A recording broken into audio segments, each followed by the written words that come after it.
हमने शहर को दी एक नई पहचान, हम हैं सिंघानिया बिल्डकॉन।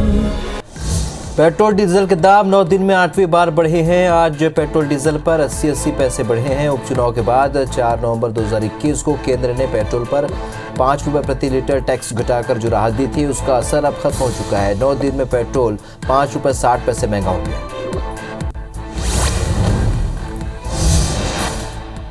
पेट्रोल डीजल के बढ़ते दामों के बीच कांग्रेस ने मोदी सरकार पर हमला बोला है। कांग्रेस प्रवक्ता रणदीप सुरजेवाला ने कहा है कि हर रोज महंगाई का गुरिल्ला हमला जारी है। अब कब रुकेगी ये रोज रोज सुबह की पॉकेटमारी? क्या मोदी जी जवाब देंगे?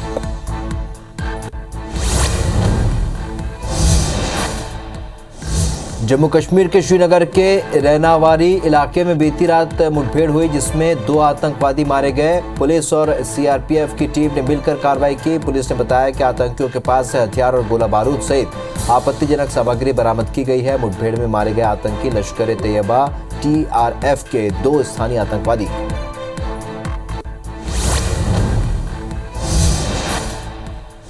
जम्मू कश्मीर में पुलिस कर्मी और सैन्य कर्मियों पर हमले बढ़ते जा रहे हैं। अब मंगलवार शाम को उत्तरी कश्मीर के सोपोर कस्बे में बुर्का पहने एक शख्स ने सीआरपीएफ नाके पर पेट्रोल बम फेंक दिया। पुलिस के मुताबिक संदिग्ध ने पहले पेट्रोल से भरे बैग को जलाया और फिर सुरक्षा बलों के बंकर पर फेंक दिया। घटना सीसीटीवी फुटेज में कैद हो गई है। पुलिस संदिग्ध की पहचान में जुटी।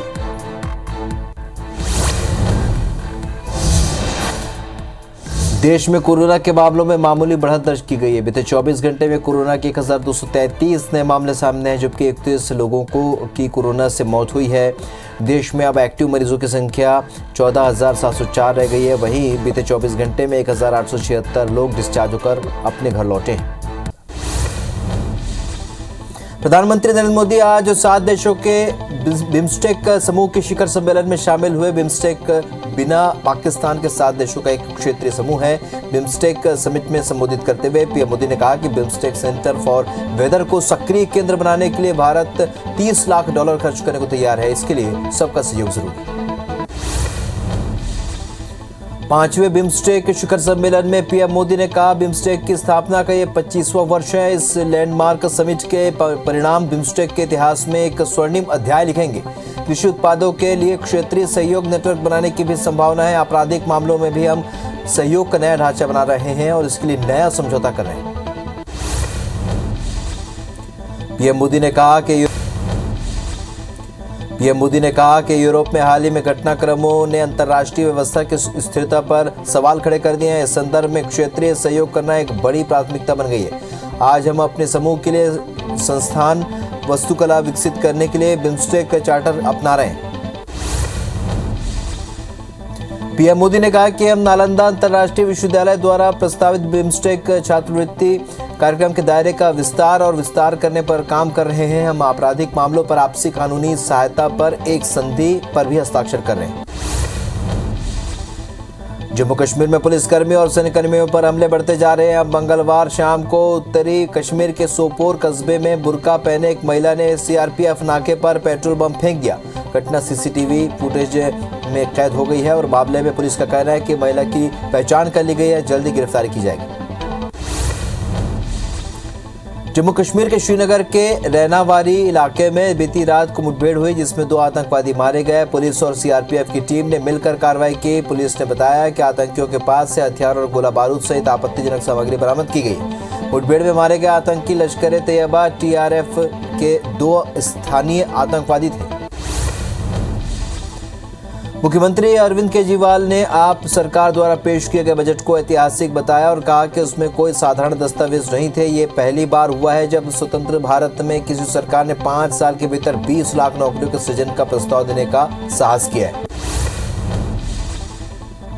सीएम केजरीवाल ने बीजेपी पर कई परियोजनाओं को ठप करने का आरोप लगाया। उन्होंने कहा कि दिल्ली में आप सरकार के कार्यों ने शासन पर देशव्यापी बातचीत शुरू की है और जिस तरह अन्य सरकारों ने स्कूलों, मोहल्ला क्लिनिकों और मुफ्त बिजली में हमारे काम की नकल की है, वे भी रोजगार पैदा करने के लिए मजबूर होंगे।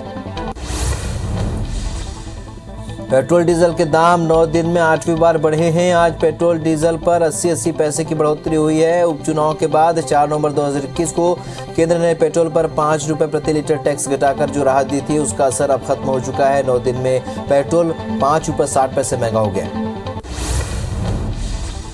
दिल्ली में 5 महीने में पेट्रोल की कीमत 100 रुपए लीटर के पार हो चुकी है। बीते 8 दिन में पेट्रोल डीजल की कीमत 7 बार बढ़ चुकी है। पेट्रोल के रेट ही 4 रुपए 80 पैसे बढ़ गए हैं। मंगलवार को पेट्रोल 80 पैसे और डीजल 70 पैसे लीटर महंगा हो गया।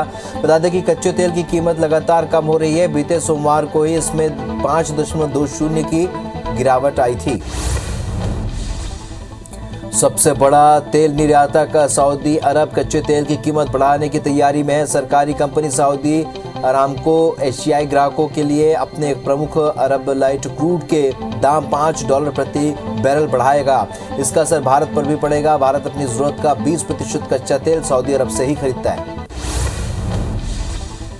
क्रिसिल रिसर्च की एक रिपोर्ट के मुताबिक ऑयल मार्केटिंग कंपनियों के नुकसान की भरपाई के लिए पेट्रोल डीजल की कीमत में 15 से 20 रुपए का इजाफा करना होगा। इस लिहाज से देखें तो पेट्रोल डीजल की कीमत में अभी और 18 रुपए की बढ़ोतरी हो सकती है। पेट्रोल डीजल के बढ़ते दामों के बीच कांग्रेस ने मोदी सरकार पर हमला बोला है। कांग्रेस प्रवक्ता रणदीप सुरजेवाला ने कहा है कि हर रोज महंगाई का गुरिल्ला हमला जारी है। कब रुकेगी ये रोज सुबह सुबह की पॉकेटमारी? क्या मोदी जी जवाब देंगे? बुरहानपुर प्रदेश का 100% नल जल युक्त जिला घोषित होने जा रहा है। सीएम शिवराज सिंह आज बुरहानपुर में नल जल योजना का लोकार्पण करेंगे। बुरहानपुर के ग्राम खड़कोद में दोपहर 12 बजे कार्यक्रम का आयोजन होगा। बता दें कि बुरहानपुर के 100% ग्रामीण परिवारों के पास नल कनेक्शन है। आंगनबाड़ी केंद्र और स्कूलों में भी नल कनेक्शन की व्यवस्था की गई। मध्य प्रदेश में आज रोजगार दिवस पर कार्यक्रम का आयोजन किया जा रहा है। प्रदेश के सभी जिला मुख्यालयों पर कार्यक्रमों का आयोजन होगा। रीवा में रोजगार दिवस कार्यक्रम में सीएम शिवराज सिंह शामिल होंगे। यहां सीएम शिवराज जिलों के युवाओं से सीधा संवाद करेंगे। सीएम स्वरोजगार योजनाओं के स्वीकृति पत्र भी बांटेंगे। सीएम भूपेश बघेल आज बेमेतरा के दौरे पर जाएंगे। दोपहर 12:50 पर बेमेतरा जिले के ग्राम संबलपुर पहुंचेंगे, जहां वो वीरांगना रानी अवंतीबाई लोधी बलिदान दिवस कार्यक्रम में शामिल होंगे। दोपहर 2:15 पर सीएम भूपेश वापस रायपुर लौटेंगे। पीसीसी प्रभारी पीएल पुनिया 2 दिवसीय दौरे पर छत्तीसगढ़ आ रहे हैं। यहां वो प्रदेश कांग्रेस के पदाधिकारी और वरिष्ठ नेताओं की बैठक लेंगे। साथ ही सदस्यता अभियान को लेकर समीक्षा बैठक करेंगे। इसके अलावा वो कार्यकर्ताओं को जीत का मंत्र भी देंगे। खैरागढ़ में आज भाजपा का कार्यकर्ता सम्मेलन है। कार्यकर्ता सम्मेलन में पूर्व सीएम डॉक्टर रमन सिंह शामिल होंगे। कार्यक्रम में बृजमोहन अग्रवाल, धर्मलाल कौशिक समेत कई वरिष्ठ नेता मौजूद रहेंगे। बिलासपुर में क्राइम ब्रांच और नारकोटिक्स सेल ने बड़ी कार्रवाई की है और पुलिस ने कार में गांजे की तस्करी करते 2 आरोपियों को गिरफ्तार किया। इनके पास से 1 क्विंटल गांजा और एक कार जब्त की गई है। आरोपियों पर एनडीपीएस एक्ट के तहत केस दर्ज किया गया है। पूछताछ में और खुलासे की उम्मीद है। धमतरी की कोतवाली पुलिस ने बाइक चोरी के मामले में नाबालिग समेत 2 आरोपियों को गिरफ्तार कर लिया है। साथ ही चोरी की बाइक भी बरामद कर ली है। नाबालिग ने हिरासत में पूछताछ के बाद चोरी की वारदात को अंजाम देना स्वीकारा है। दुर्ग शहर में लोगों को पानी की समस्या का सामना करना पड़ सकता है। नगर निगम में 2 दिन पानी नहीं मिलेगा। बताया जा रहा है कि 31 मार्च शाम और 1 अप्रैल को दोनों समय पानी की आपूर्ति बाधित रहेगी। मुरैना में नकली मावा और पनीर बनाने वालों के खिलाफ बड़ी कार्रवाई की गई है। मामले में कलेक्टर ने 4 माफियाओं पर रासुका की कार्रवाई की है। इसके पहले प्रशासन ने कार्रवाई के दौरान खतरनाक केमिकल और नकली मावा पनीर जब्त किया था, जिसमें 4 आरोपियों को पुलिस ने गिरफ्तार कर जेल भेज दिया। रामनगरी अयोध्या में रामलला के मंदिर निर्माण की प्रक्रिया तेजी से चल रही है। दानदाता भी दिल खोलकर दान दे रहे हैं। मध्य प्रदेश के एक राम भक्त ने रामलला को 12 किलो चांदी की चरण पादुका और चौकी भेंट की है। ट्रस्ट के सदस्यों ने उनका आभार भी व्यक्त किया है।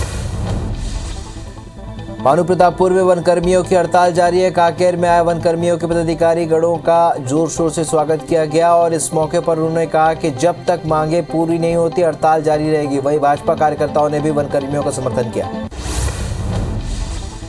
भानुप्रतापपुर में राज्य मिस्त्री संघ ने अपनी मांगों को लेकर धरना प्रदर्शन किया। मिस्त्री संघ ने काम बंद कर तहसील कार्यालय के सामने दिवसीय धरना प्रदर्शन किया और रैली निकालकर प्रधानमंत्री और मुख्यमंत्री के नाम ज्ञापन सौंपा। संघ के अध्यक्ष ने बताया कि केंद्र सरकार के खिलाफ देश के प्रमुख ट्रेड यूनियनों, किसान संगठनों के देशव्यापी हड़ताल के आह्वान पर यह प्रदर्शन किया गया। सिवनी में देर रात नेशनल हाईवे नंबर 44 पर बाघ का शव मिला। बाघ के पैर पर चोट के निशान मिले और उसकी उम्र करीब 3 साल के करीब बताई जा रही है। वन विभाग ने शव को बरामद कर मामले की जांच शुरू कर दी है। मामला सिवनी वन परिक्षेत्र के बटवानी गांव का। इंदौर के वल्लभ नगर में एक 18 साल के लड़के की उसके घर में फांसी पर लटकी हुई लाश मिली, जिसके हाथ पीछे से बंधे हुए थे। परिजनों और पड़ोसियों ने पूछताछ में सामने आया कि लड़का पबजी गेम का एडिक्ट था। वहीं पुलिस का भी कहना है कि गेम के दौरान मिशन पूरा करते हुए उसने एक कदम उठाया हुआ। ग्वालियर के कृषि विश्वविद्यालय के कुलपति के नाम पर 50,000 रुपए की ठगी का मामला सामने आया। बदमाशों ने कुलपति के नाम से फेक व्हाट्सएप आईडी बनाकर कर्मचारी से 50,000 रुपए लिए। आरोपी ने कॉलेज के दूसरे कर्मचारियों को भी ठगने की कोशिश की थी। फिलहाल पुलिस ने केस दर्ज कर जांच शुरू कर दी। खरगोन की कोतवाली पुलिस ने चेन स्नैचिंग करने वाले अंतर्राज्यीय गैंग के एक सदस्य को गिरफ्तार किया है। साथ ही आरोपी से चोरी का सामान लेने वाले खरीदार को भी पकड़ा है, जबकि गैंग के अन्य 3 आरोपी भी फरार है, जिनकी तलाश में पुलिस जुटी है। भिंड के गोरमी थाना पुलिस ने एक घर में छापा मारकर शराब पैकिंग करने का सामान जब्त समेत 100 लीटर शराब बनाने का केमिकल जब्त किया है। इसके साथ पुलिस ने एक आरोपी को भी गिरफ्तार किया है। मामले की जानकारी देते हुए एसपी ने बताया कि मुखबिर से मिली सूचना के आधार पर एक कार्रवाई की गई। कांकेर पुलिस ने 26 साल बाद स्थायी वारंटी आरोपियों को गिरफ्तार किया है। आरोपी को पुलिस ने उस वक्त गिरफ्तार किया जब वो अपनी मां से मिलने के लिए आया हुआ था। बता दें कि आरोपी और उसके एक अन्य साथी पर 1996 में बांदे थाना के 2 युवतियों का अपहरण कर बलात्कार करने का मामला दर्ज था। धमतरी की कोतवाली पुलिस ने बाइक चोरी के मामले में नाबालिग समेत 2 आरोपियों को गिरफ्तार किया है। साथ ही चोरी की बाइक भी बरामद कर ली है। नाबालिग से ने पूछताछ के बाद चोरी की वारदात को अंजाम देना स्वीकार किया। ग्वालियर में एक नाबालिग छात्रा ने फांसी लगाकर आत्महत्या कर ली और जिसकी पोस्टमार्टम रिपोर्ट में नाबालिग के साथ रेप की पुष्टि हुई है। इससे आशंका जताई जा रही है कि मृतका ने रेप की घटना से आहत होकर एक कदम उठाया होगा। वहीं पुलिस ने अज्ञात आरोपी के खिलाफ मामला दर्ज कर जांच शुरू कर दी। प्रदेश भर में 11वीं की परीक्षाएं आज से शुरू होने जा रही है। इस बार परीक्षा ऑफलाइन होगी। दोपहर 12 बजे से लेकर 3 बजे तक परीक्षा आयोजित की गई है। इतिहास, भौतिक और वाणिज्य विषय के पर्चे से परीक्षा शुरू होगी। मंगलवार से 9वीं की परीक्षा भी शुरू हुई है। बता दें कि कोरोना के चलते परीक्षा ऑनलाइन हो रही है। मध्य प्रदेश में पारा 40 से 41 डिग्री तक पहुंच गया, जिसके कारण 13 जिलों में लू चल रही है। राजधानी भोपाल में भी तापमान 39.8 डिग्री पहुंचा और मंगलवार को भोपाल में सीजन का सबसे तेज सोलर रेडिएशन भी हुआ। मौसम विभाग ने अगले 24 घंटे में लू चलने का ऑरेंज अलर्ट जारी कर दिया। वहीं खंडवा, खरगोन समेत 6 अन्य जिले भी येलो अलर्ट पर हैं। राजस्थान के सरिस्का टाइगर रिजर्व में भीषण आग लगी हुई है। करीब 200 लोग एयरफोर्स के 2 हेलीकॉप्टर आग बुझाने के लिए जुटे हुए हैं। ये 20 वर्ग किलोमीटर इलाके में फैल चुकी है।